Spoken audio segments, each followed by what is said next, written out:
নমস্কার, আশা করছি আপনারা সকলেই ভালো আছেন। তো দিনটি ছিল আজ রবিবার 15ই মার্চ। তো আজ আমরা গিয়েছিলাম, কোথায় গিয়েছিলাম ভিডিও শেষে অবশ্যই জানতে পারবেন। তো ওয়েলকাম টু মাই পেজ।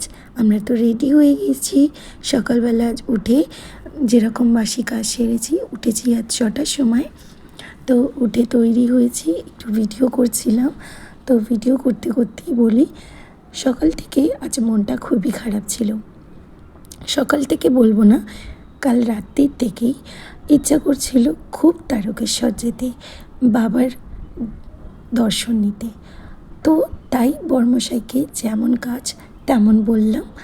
বলতেই বর্মশাই বলল তাহলে চলো। কিন্তু এরই মধ্যে সকালবেলা ঘটলো এক ঘটনা। সকালবেলা উঠে যেরকম বাসি কাজ সারি, সেরকম কাজ সারতে সারতেই বাবানকে হরলিক্স খাওয়াবো বলে একটা কাপ নিয়ে এসে সিঁড়িতে রেখেছিলাম। সেটি ধাক্কা লেগে পড়ে ভেঙে গেল। তাই বর্মশাই বলল, ছাড়ো, আজ আর যেতে হবে না, বাধা তো কাজে আসছে, শুভ কাজে বাধা আসা ভালো না। কিন্তু ওই যে আমার মনটা মানছে না, যেতে তো ইচ্ছা করছে। তাই বর্মশাইকে বললাম, যাবে না? তখন বলল, চলো তাহলে রেডি হও। বলে ওর দুটো বন্ধুকে বললাম, বলতে তারাও রেডি হয়ে এই যে আমরা বাড়ি থেকে বেরিয়ে পড়েছি। বেরিয়ে পড়ে রামরাজাতলা স্টেশনে ট্রেন ধরে পৌঁছে গেলাম হাওড়ায়। এবার হাওড়া থেকে আবার ট্রেন নিতে হবে আমাদের। ট্রেন নিয়ে আমাদের যেতে হবে তারকেশ্বর। তো অলরেডি আমরা তারকেশ্বর পৌঁছে গেছি। আর যেতে যেতে তো অনেক কিছু খাওয়া দাওয়া হলো। বাবান যেহেতু হরলিক্স খাইয়ে নিয়ে এসেছিলাম, তাই ওকে একটু বিস্কিট খাইয়েছিলাম, চিড়ে ভাজা খাইয়ে দিয়েছিলাম। তো জয় বাপ্পা ভোলানাথের জয়, ওম নমঃ শিবায়। তো দর্শন পেয়ে গেলাম আমার ভোলানাথের। তো অবশেষে আমরা মন্দিরে প্রবেশ করার পর দেখতে পাচ্ছেন কত সারি সারি দোকান। গিয়েছিলাম আমরা প্রায় 2 বছর পর। ওখানে গিয়ে জানতে পারলাম রবিবার প্রচণ্ড পরিমাণ ভিড় হয়।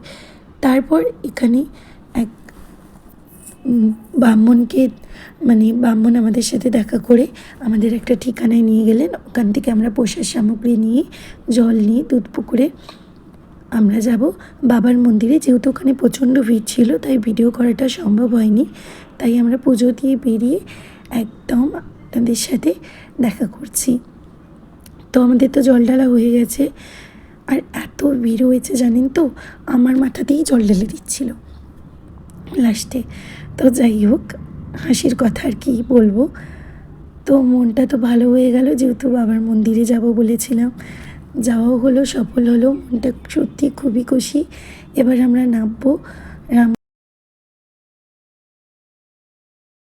এক গন্তব্যে পৌঁছালাম, হাওড়া স্টেশন। এবার আমরা ট্রেন ধরে আবার আমাদের যেতে হবে রামরাজাতলা। ফেরার পথে ঘটল এক ঘটনা। ট্রেন দাসনগরে দাঁড়িয়ে আছে তো আছে, এর মাঝখানে আমরা কি করব, তাই একটু ছোলা চাট খেয়ে নিলাম। এই জামাটির সাথে আমার অনেকটা স্মৃতি জড়িয়ে আছে, কারণ মা চেয়েছিল এই জামাটা আমি পরি। মা চলে যাওয়ার ঠিক আগের বছরই মা মারা গিয়েছিল 2025, আর মা জামাটা গিফট করেছিল 2024 দুর্গাপুজোর সময়। জামাটা পরতে আর মন চায়নি মা চলে যাওয়ার পর। তাই ভাবলাম পুজো যখন দিতে যাচ্ছি, মায়ের জামাটা পরেই যাই।